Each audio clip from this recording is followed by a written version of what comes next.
Okay, so good morning, everybody, and welcome to It Takes a Village, the Guam Homeless Coalition's informational webinar series that highlights the different members of the Guam Homeless Coalition and the amazing work that they do in the community. Today, we have Project Akudi, which is a special project of Manyetlu that aims to assist individuals and families at risk of or experiencing homelessness in gaining permanent housing and establishing stability. As we go through the series, learning more about what Project Akudi does, please feel free to use the Q&A section if you are joining us via Zoom. If you are joining us via YouTube, you can also throw in those questions into the chat, and we'll have our presenters answer those questions at the end of the webinar. I would like to pass it over to the project coordinator for Project Akudi, Mrs. Jacqueline Thinampong. Thank you, Sam. And good morning, everybody. This morning, I'll be sharing about the project that I work under, Project Akudi. And let's see. I apologize for the technical difficulties in advance if I go into any. All right, I'm going to advance. So a little bit about Project Akudi. It is a special project under the nonprofit Manyetlu. We started in September of 2021, initially funded through the Emergency Solutions Grant Coronavirus under GURA. And this grant period ended on September 30th, 2023. Currently, all of our project activities are continuing under the Community Development Block Grant Coronavirus, and that started on October 1st of 2023. So this is our team of caseworkers, myself as a project coordinator, and then we have Watson as our multilingual caseworker and Benji as our second multilingual caseworker. So basically, the population that we serve are those that are experiencing or at risk of experiencing homelessness. And so we provide assistance to the individuals and families, as I mentioned, at risk or experiencing homelessness. And that's through case management and referral services to our clients that reside at the Lihing Sinafu shelter in Tumuning, as well as those that are referred to the project by our community partners and those that we meet through our weekly outreach activities. So the overall goal of the project is to assist those clients in gaining permanent housing and establishing stability. So we'll just go straight into eligibility. And this is determined upon our initial intake and assessment. So HUD defines homelessness in 4 categories. First one being literally homeless. And that's when the family or individual lacks a primary nighttime residence that is has a primary nighttime residence that is a public or private place, not meant for human habitation, or is living in a publicly or privately operated shelter designated to provide temporary living arrangements.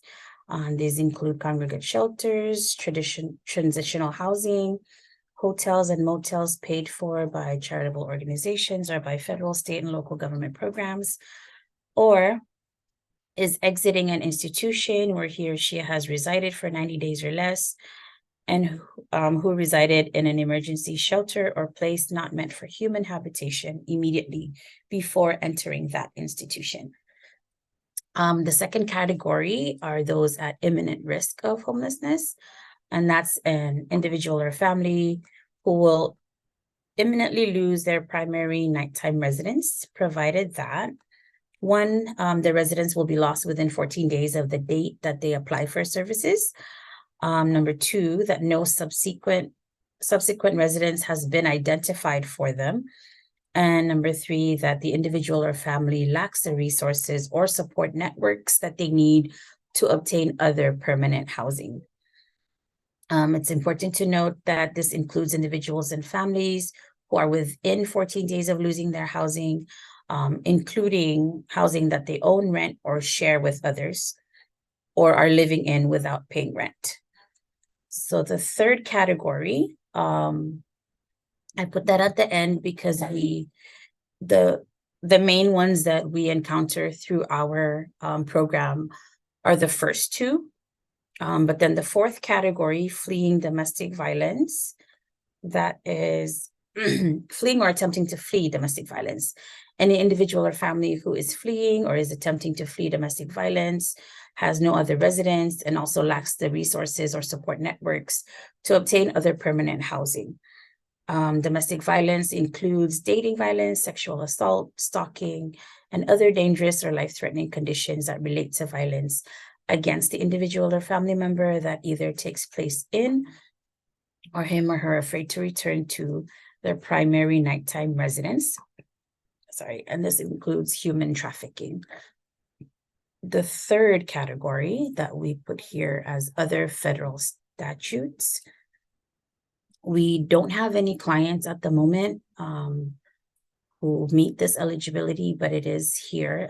These are unaccompanied youth under 25 years of age, or families with children and youth who do not otherwise qualify as homeless under this definition, but are defined as homeless under other listed federal statutes, have not had a lease, ownership, interest in permanent housing during the 60 days prior to the homeless assistance application, have experienced persistent instability as measured by 2 moves or more in the preceding 60 days, and can be expected to continue in such status for an extended period of time due to special needs or barriers.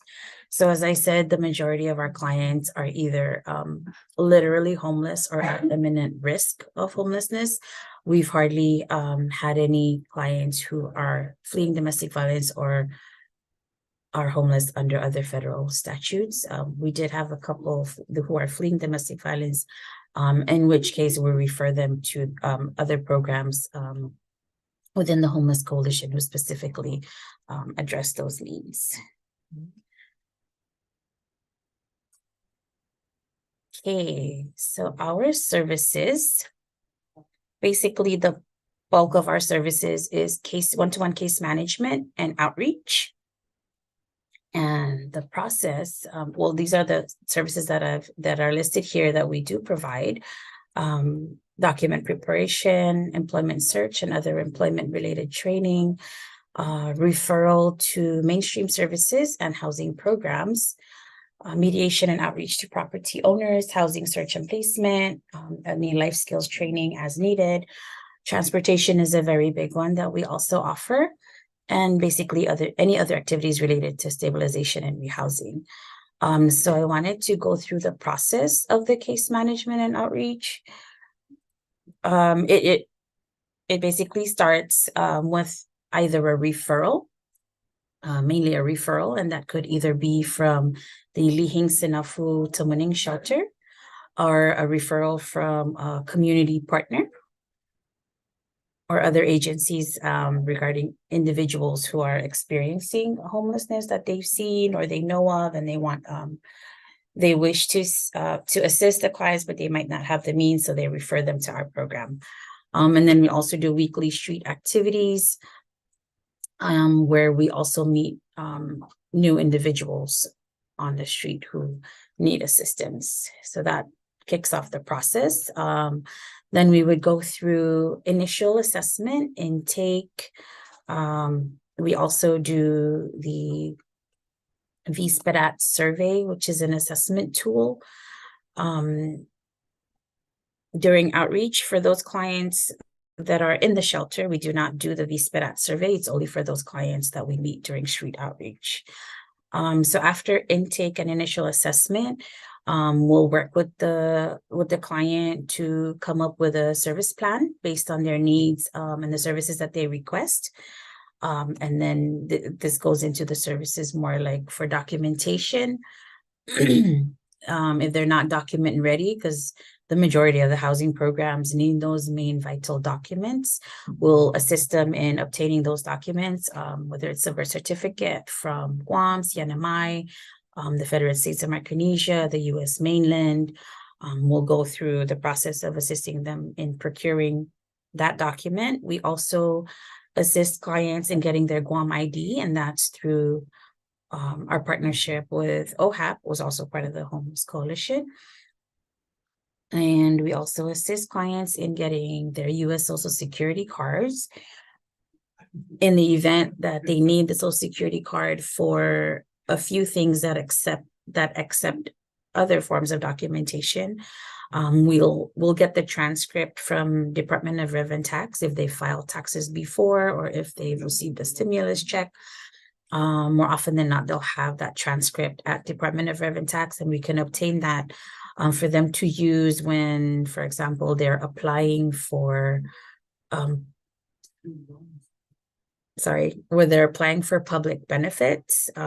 We've had some instances where we call public health or go up there and ask, this person it's difficult for them to get their SS card. They have another document that is required before they can get their SS card. Will the transcript work? And so far, public health has been accommodating to accept the transcript. So we use that for public benefits and also when they're applying for the Guam ID, if Rev and Tax requires the SS card, they'll accept the transcript. Other documents that we help them with are FSM passports, retrieval of their I-94 immigration document or application for an I-765 or the employment authorization document that can take place of an I-94. And so once all of those documents are complete, we can go through referral to mainstream services and housing programs. So we have the main one that we have is the GURA AMPS, whatever is open, because that takes a longer wait time. We go ahead and assist them to apply for that online if they're interested and if they're eligible. Also public benefits, both initial applications and follow-ups. We assist clients with that. And whatever other mainstream services that may be available at the time, like when we had during the pandemic, when we had clients applying for, what is it called? Not the stimulus, but the other financial assistance. Transportation is a big one. We do have our van, our project vehicle that we use for street outreach, and then we also use it to transport clients where we are needed to be there for the clients. Say, for example, they need us to be there to assist with interpretation. We'll do the transportation and then provide the interpretation for the client. Other than that, we do utilize the Guam Homeless Coalition's MOU with GRTA, which is the Ajuda shuttle. So those are one of the first applications that we help our clients apply for, is for the Ajuda ID, so that they can avail of the point-to-point transportation for free. And also they can use it on the mass transit at a lower rate. But other than that, we also provide transportation in our outreach van. So those are the referrals to mainstream services and housing programs, or referral to appropriate housing programs. So for our shelter clients, mainly, after intake and assessment, depending on if they have a disability or if they have mental health challenges, we'll refer them to the housing program available with either DSID or Guam Behavioral if they're a consumer. Other than that, we also refer them to rapid rehousing if they don't meet the other two eligibility requirements. We've also assisted clients to apply for other housing options like the emergency rental assistance. Okay, so that's our referral to housing programs and mainstream services. We also assist with employment search. And what that entails is mainly referral to our internal project. Another project of Manyetlu is called the Employment Empowerment Initiative. So we do referral to that program. We also do referrals to the American Job Center for Department of Labor, If we see job announcements that, our clients have expressed they have strengths in a certain skill, if we see job announcements like those, will help them to apply for those positions. We also help with the housing search and placement once the client has received a eligibility letter. For example, if they went through the rapid rehousing program, once they get the eligibility letter, then we assist them in looking for units that that they're able to rent with the eligibility letter, or if they're with another housing program and they need assistance with housing search, we build relationships with landlords and realtors, increase the awareness about the programs and the different housing programs too that the clients are eligible for. And we also assist clients who have income and wish to go into non-subsidized housing, so to rent on their own. We also assist our clients who are interested with that housing search. So once our clients are housed, we keep them on for 6 months. We continue to provide the case management and follow-up for 6 months after they are housed. After that, we'll do another assessment, and if they have achieved a stability and no longer need any of our services, then we'll close out their file. Otherwise, we continue beyond the 6 months if they still need further case management. It's important to note that all of these services that we provide our clients, the Guam Homeless Coalition plays a big role in assisting our clients that have no income to cover the fees for their documents, their health certificates for work, police and court clearances, pictures for some applications, things like that. We request financial assistance from the Guam Homeless Coalition. So that's the process. Oops. Okay. Other things also about our services, they are at no cost to the client. And we do close out our clients if we do not make contact with them for a period of 6 months or more. We close out their file, but if we do meet them again, or if they're referred to our program again, then they can reapply. There's a question that we wanted to ask about how long it takes to receive services. Clients receive services at intake. Right after the referral, we'll schedule an intake, or we'll go out and do outreach to find the clients. How long it takes them to reach that stability really depends on the client and the different barriers that they have. If there's somebody we've had clients who are in the program for 1 month and then they get housing. And then there's other clients who have been in the program since the beginning of the program, and they're still clients of the program and they have not received housing yet. So all the different challenges that go with trying to house clients, and it's really a case-by-case basis. This slide is just talking about, or just sharing that we were awarded the Emergency Solutions Grant for fiscal year 2023, and we're still working on that, but that's for our rapid rehousing and homeless prevention program. That should be available soon, but we'll send that announcement out once it is open. I went the wrong way.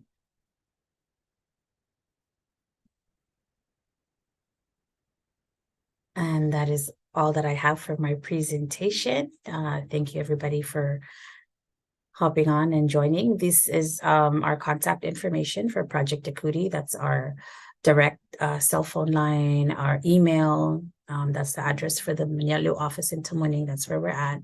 And then you can also find us on the webpage. If you have any questions.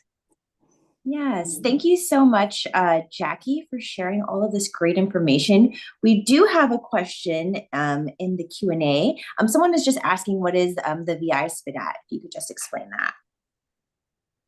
Oh, that's the assessment tool that we use for the homeless management information system.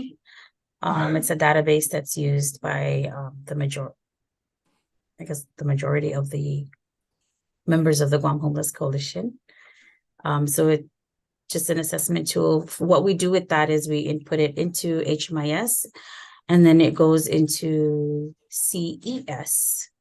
And that's how we make the referral to CES, which is, what does CES stand for again? Coordinated Entry System. Coordinated Entry System. Thank you. And then we just have someone else saying, good morning. Thank you for your services. I'm checking on the YouTube and we don't have any questions there. But any other questions that anyone has?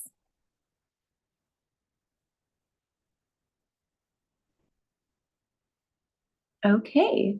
Well, thank you so much for making time today to share Project Akudi's information.